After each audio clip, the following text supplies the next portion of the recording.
And we are actually sitting here with our coaches of the year for girls basketball for Hudson Valley Sports Report, our co-coaches of the year, and they happen to be on the same team. Les Funk of Pine Plains and Rich Starzyk. And congratulations, guys. Appreciate it. Thank you. And congratulations on being coaches of the year. Les, let's start with you. Talk a little bit about this great season you had of going to the Final Four. It really kind of started last year, didn't it? Yeah, it did. Getting to that game in the section finals for the first time in a long time, playing Tri-Valley there, 18-0.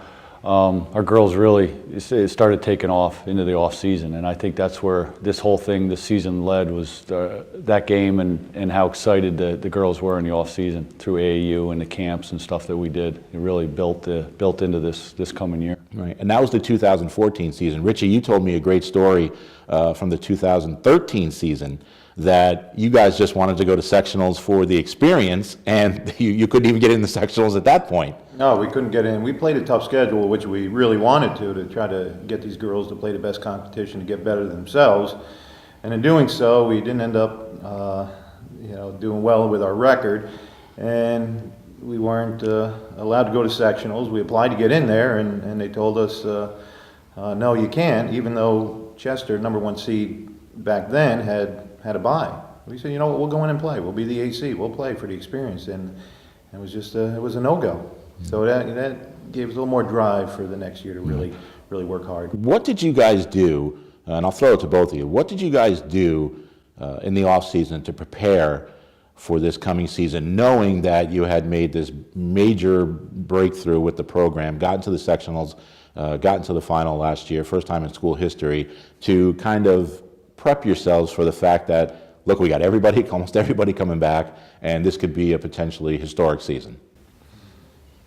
Well, I'll say, first of all, we like our girls playing all year round, and there were 2 different camps that we kind of go to. The Sienna camp in the summertime, which the kids, we go against good competition there, and the kids kind of have to really work hard. And as of right now, after the last 2 years we've been going there, Coach Funk and I were talking about it the other day. We're 0-12 going up to Sienna camp, going against good competition. And 2 years ago in the fall ball at Bard College, we were, I think, 1 win and 7 losses. And this year we ended up going to Bard College. We ended up winning that fall ball competition and beat some pretty good schools. We were the smallest school in that competition, and we ended up taking the trophy home. So it's the off-season workouts, the off-season games that really help us for the regular season. Right. Les, a lot of coaches are goal-oriented, some aren't. For the most part, whether they are or not, they kind of, maybe throw it in the desk drawer and say, this is what I'd like to accomplish, and then they'll take it out at the end of the year and see what they got, maybe share it with the kids. Did you talk about getting back to the section finals and winning it? That was one of the goals. We've had 2 main goals, and one we didn't get was winning that league title, division title, and a good Millbrook team ended that in January with the snow and stuff that we had. We played two league games in 4 days there. So the end of January, that goal we didn't accomplish. Getting back to the finals was definitely one of them, but it was winning it. We knew we went in there with a young team. We had everybody back, and when Rich and I talked through the year, we didn't want to put unneeded pressure on the girls, but the fact is, we had everybody coming back, and we showed up last year, 2014, and did a great job, losing by 5. And I think, without saying to the girls, we need to get back. We thought we definitely had to be there and win that game. So one of the goals was we accomplished, and going into next year, that's got to be the same, as well as getting that division title again.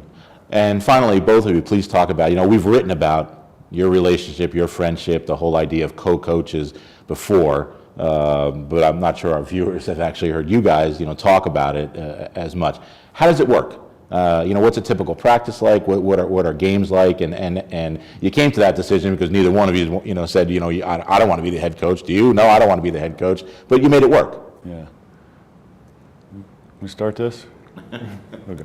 I think it started because we both have daughters on the team. Coaching our kids, it's tough. And I think,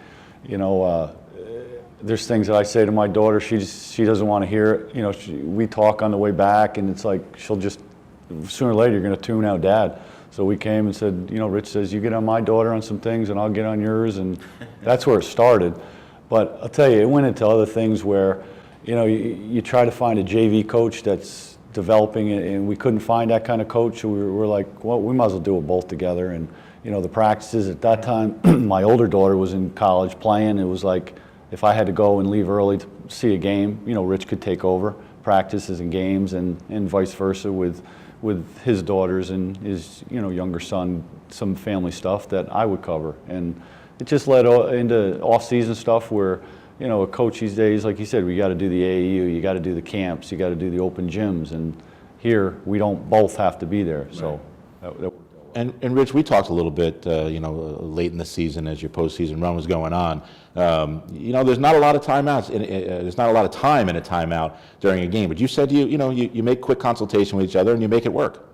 Oh, absolutely. Yeah, Les is really good at the X's and O's, and he breaks down a team and then he goes, what do you think of this? What do you think of that? And then the two of us have been playing basketball for quite some time. Men's league, we both played high school ball, and we kind of got a pretty good handle on the game, but it really comes down to what's the best players to have in the game, the best offense to run, and we go back and forth, and there's been a couple of times where we have another volunteer assistant, Chris McNeil, who does our books, and she's keeps score, and sometimes Les and I will be at two extremes, and that's not a problem. We'll go to Chris and we'll say, Coach Funk thinks this way. The arbiter. I think this way. What do you think? And she'll pick one side or the other. And we're like, okay, let's go with it. Okay.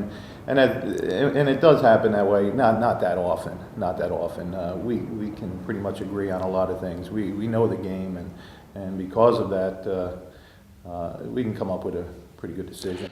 Well, you made it work, and you had a fabulous season. Congratulations again, and congratulations on being co-coaches of the year for our HVSR Dream Team. Thank you. Thank you, Rich.